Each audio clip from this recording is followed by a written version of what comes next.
Updates at pinakahuling mga usapin sa mundo ng palakasan. Atin ang pakinggan dito sa Ang Pilipinas Ngayon. Magandang araw. Narito na po ang Sports Balita. Tinodo ni Philip Adrian Sahagun ang lahat ng kanyang lakas sa huling sandali para lagpasan ang kanyang mga karibal at ibigay sa Pilipinas ang kanilang unang gintong medalya sa swimming event ng 11th BIMP Iaga Friendship Games na ginanap sa Ramon Mitra Sports Complex sa Puerto Princesa City. Ang 21 anyos na si Sahagun na rinirepresenta ang Team A ng Pilipinas ay nakapagrehistro ng 2 minutes and 13.52 seconds kahibla lang ng buhok na mas mabilis kumpara kay Hidayah Tula Aril ng Indonesia na nagtapos sa oras na 2 minutes and 13.83 seconds para kunin ang boys 200-meter individual medley title habang isa pang Pinoy na si Rodolfo Apilado III ang nakakuha ng bronze medal. Sinabi ng third-year BS Entrepreneurship student ng De La Salle University na hindi niya inaasahang manalo dahil kakagaling lamang nito sa UAAP at wala silang oras para makapaghanda sa naturang games.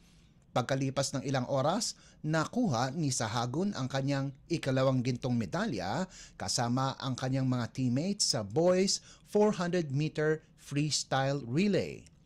Susunod para sa UAAP two-time bronze medalist ay ang 200-meter individual medley, 100-meter at 200-meter backstroke events at ang 4x100-meter medley. Updates at pinakahuling mga usapin sa mundo ng palakasan. Atin ang pakinggan dito sa Ang Pilipinas Ngayon. Nananatiling solido ang performance ni Kai Sotto at Dwight Ramos para sa kanilang koponan sa Japan B-League pagkatapos ng kanilang paglalaro para sa Gilas Pilipinas sa 2025 FIBA Asia Cup Qualifiers.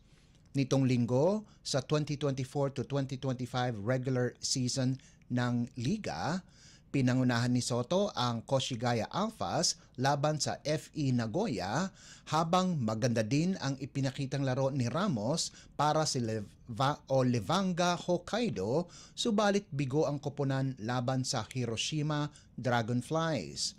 Nakagawa ng double-double si Sotto na may 24 na puntos at 13 rebounds, sahag pa ang 3 assists, 2 steals at 1 tapal para kunin ng Alphas ang kumbinsidong 101-71 panalo laban sa Fighting Eagles sa larong ginanap sa Koshigaya City Gymnasium. Ito lamang ang kanilang ika-4 na panalo sa loob ng 16 na laro at kasalukuyang nasa ika-7 pwesto sa Eastern Division.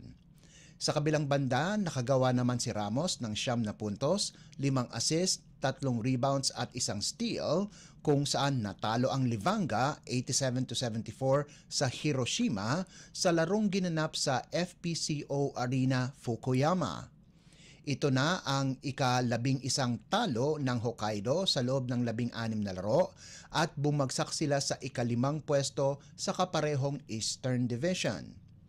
Kapwa sina Sotto at Ramos ay naging susi sa panalo ng Gilas sa November window ng Asia Cup Qualifiers kung saan umakyat sila sa 4-0 sa Group B pagkatapos talunin ang New Zealand at Hong Kong. Updates at pinakahuling mga usapin sa mundo ng palakasan. Atin ang pakinggan dito sa Ang Pilipinas Ngayon. Ipinakita ng Pampanga Giant Lanterns ang kanilang lakas pagkaraang lampasuhin ang Quezon Huskers 88-71 sa Game 1 ng kanilang Maharlika Pilipinas Basketball League o MPBL 6th Season National Finals na ginanap sa Al Nassr Club's Rashid bin Hamdan Indoor Hall sa Dubai. Nasa tamang daan si Justin Baltasar para makuha muli ang MPBL Most Valuable Player Award pagkatapos ang kanyang impresibong performance na may 24 na puntos, 16 na rebounds, 7 assists at 2 steals, habang nagambag naman si Archie Concepcion ng 17 puntos, 3 rebounds, 1 steal at 1 assist.